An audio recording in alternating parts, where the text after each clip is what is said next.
What's going on, guys? Aaron from Top Tier Gaming here, and today I want to talk about a card that got revealed a couple days ago by the time I'm recording this.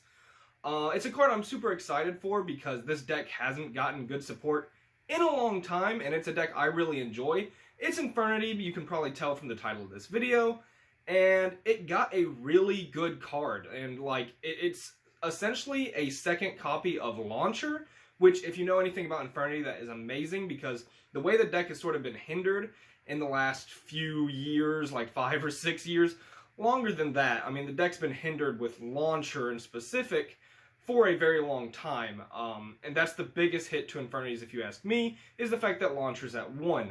And the deck is absolutely insane when it pops off, right? And that's why Launcher needs to stay at 1, because a not once per turn double monster reborn in a deck like Infernity essentially means if you didn't have an answer to their combo, they've won, and that's no fun for anybody. So yeah, Infernity did need something though, and it got a new card called Return of the Reaper, which is an Infernity card in its name. However, it does have the text that it says this card's always treated as an Infernity card, which means Archfiend can search it, which is very, very important.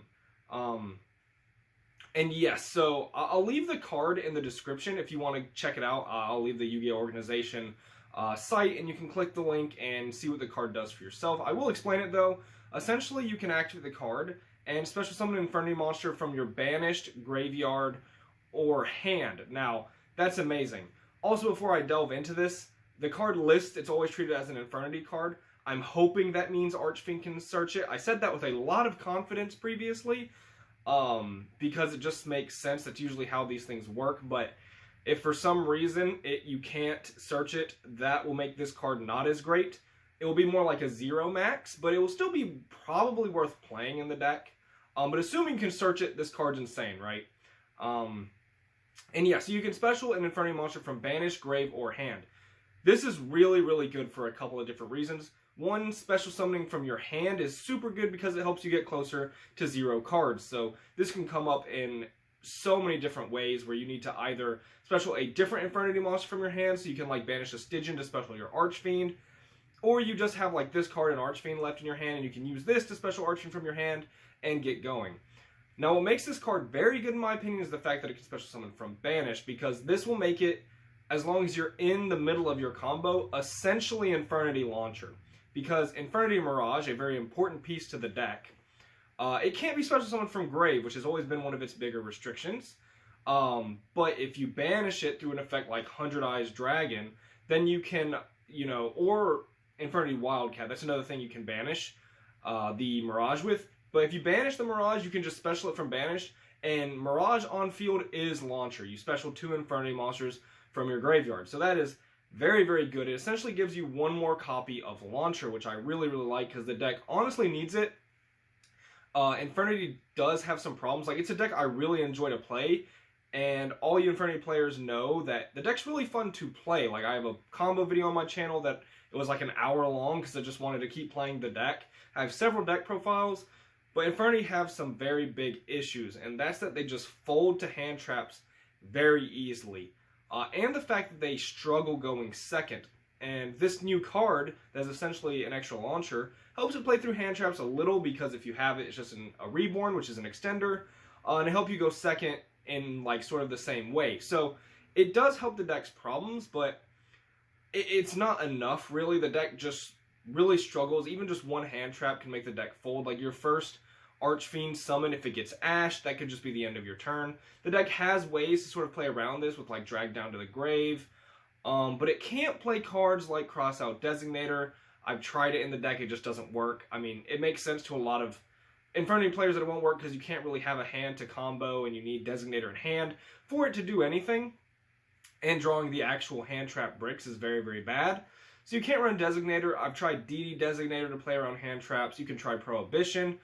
But these are all very RNG based. There's no real great way to get rid of hand traps. So the deck has always sort of struggled with hand traps, and it's a big problem the deck has. Another smaller thing to mention that is a problem that the deck has, because I just said how fun it is to play, but you never actually get to play Infernities. It's such a contradiction with the deck, and some Infernity players will get this and some maybe not, because your locals is different, or you don't really go to locals, maybe you play online. But when you're playing Infernities in a real environment, you almost never get to play the deck. Either your opponent's going to hand trap you to death and you can't play, or you're going second and you can't play, or the stars align, they have no hand traps, or you were able to play around a hand trap, you're going first. Your combo is like 8 minutes, right? Well, it can be shorter, but it can be shorter or longer depending on the combo. Infernity combo takes forever. And by the time your opponent sees your end board, they're just like gonna scoop half the time. Not always, but there are many times the second your opponent sees like 2 to 3 barrier with 12 negates on field, there's no reason for them to play, they scoop. And you actually didn't play the game. Like, playing Infernity is almost just like playing Solitaire, which is why I like the hand test video so much, because I actually get to play Infernity. Yeah, that's actually just a small side note that I think is so funny about Infernity, is you actually don't get to play the deck. But either way, this card has a second effect. I should have explained that earlier because, you know, it's been a while since I was talking about the card even at this point. But it has another effect where if an Infernity monster you control is destroyed by battle or removed from the field by your opponent's card effect, you can set this card.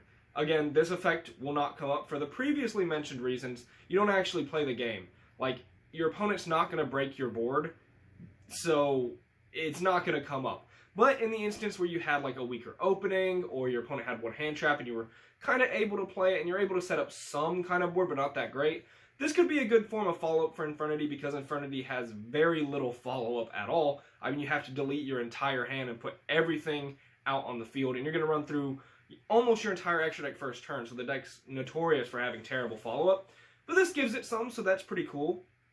I think overall, this card for Infernity is amazing. It's what the deck wants. It's another Monster Reborn or launcher that the deck can search and use. And, like, what more can you really ask for? I think even with just, like, great support, this deck has such a core weakness in its design in the modern area of Yugioh, where there are hand traps that just undoubtedly destroy the deck. And I think they tried to stop hand traps a little bit with, it's an Infernity card that negates effects. I forgot its name, but, like, if you have no cards in hand, you can activate it the turn it was set, and it can negate a monster effect. They sort of tried to help the deck with that. It came out of Phantom Rage. I just can't remember the name for the life of me. But because of the way the card works and the fact that you have to, like, search it for it to be good, and it's just like, the card doesn't do exactly what you want. Infernity need something else to help deal with hand traps for the deck reaches a point where it's competitively viable. Like, I love to play the deck for fun, but, you know, it's not very fun for your opponent oftentimes, so I don't get to play the deck that often, but it is a deck I really enjoy that I love to see get support. Like, I played Xyz Infernity in 2014, and I played it for a long time, and I even took it to a Nationals. I think it was like 2014 Nationals? Maybe. Big tournament, don't remember. But yeah, deck's really cool.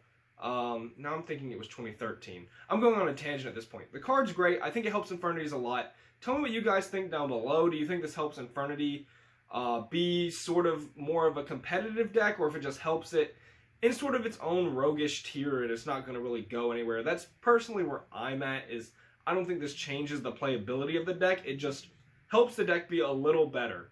And I think that's really good. In the right direction we are moving. And I just think Infernity needs 1 or 2 more ways to actually deal with hand traps, and it could be a very scary deck. But without anything else, you know, if you did enjoy this video, leave a like, subscribe, check out our Discord down below. This has been Aaron from Top Tier Gaming. Bye, YouTube.